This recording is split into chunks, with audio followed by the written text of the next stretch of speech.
Olá, boa tarde. Sou Camille Vitória, da turma de Informática para a Internet, e irei falar sobre o orgulho LGBT, QIA+, e os esportes.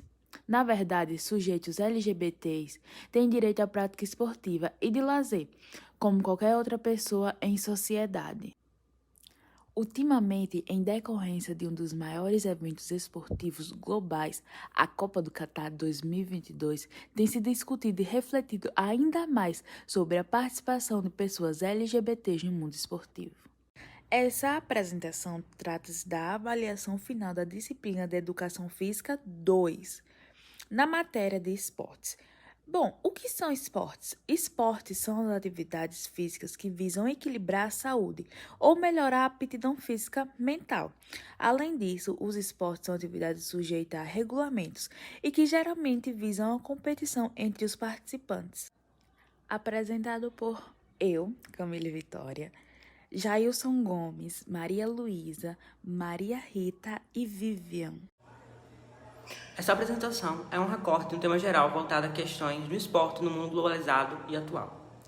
Afinal, gays, lésbicas, bissexuais, transgêneros, travestis podem acessar o mundo dos esportes? Como participam efetivamente nesse meio? O que a ciência explica sobre essas pessoas e suas relações esportivas?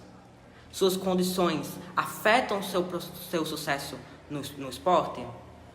Essas são as questões norteadoras desse trabalho.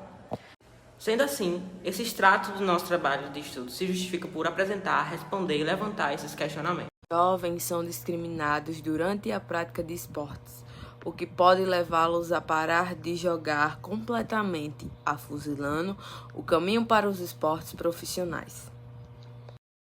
Também pode haver atletas LGBTQIA+, competindo nas Olimpíadas que não se sentem confortáveis em se assumir devido à cultura dentro dos esportes que ainda depende de estereotipos de gêneros e de sexualidade.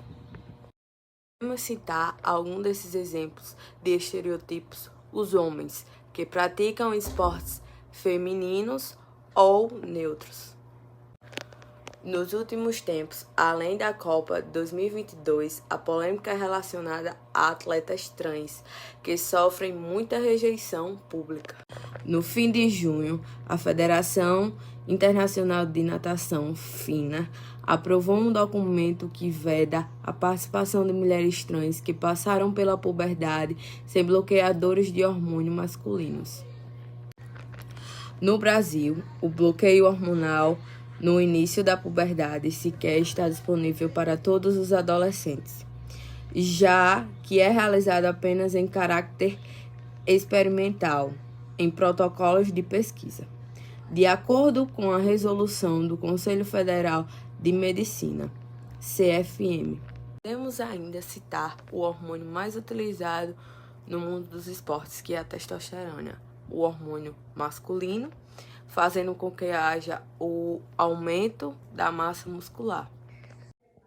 Quando sujeitos LGBTQIA+, assumem outra orientação sexual ou identidade de gênero distinta, mostrando que podem coexistir nesses mesmos lugares que outras pessoas heterossexuais de cisgênero, isso abre perspectivas de intolerância e ódio, resultando em homo e transfobia.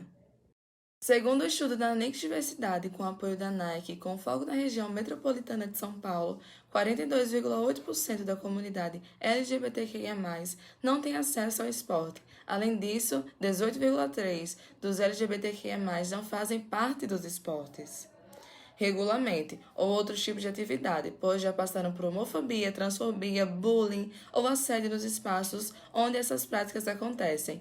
E 63,5% relataram que já foram discriminados ou presenciaram algum membro da comunidade sendo violentado ao praticar o esporte.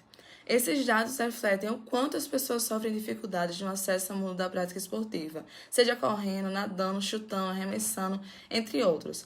Entretanto, destacamos um número expressivo de pessoas com orientação sexual e identidade de gênero diferente da heteronormatividade. Especialistas dizem que o número de atletas, ao menos que 175, o menor que deveria, se caso o mundo dos esportes fosse mais receptivo e discriminasse menos, e isso com relação à Olimpíada de Tóquio. Agora vamos citar o exemplo do Catar na Copa 2022 sobre LGBT.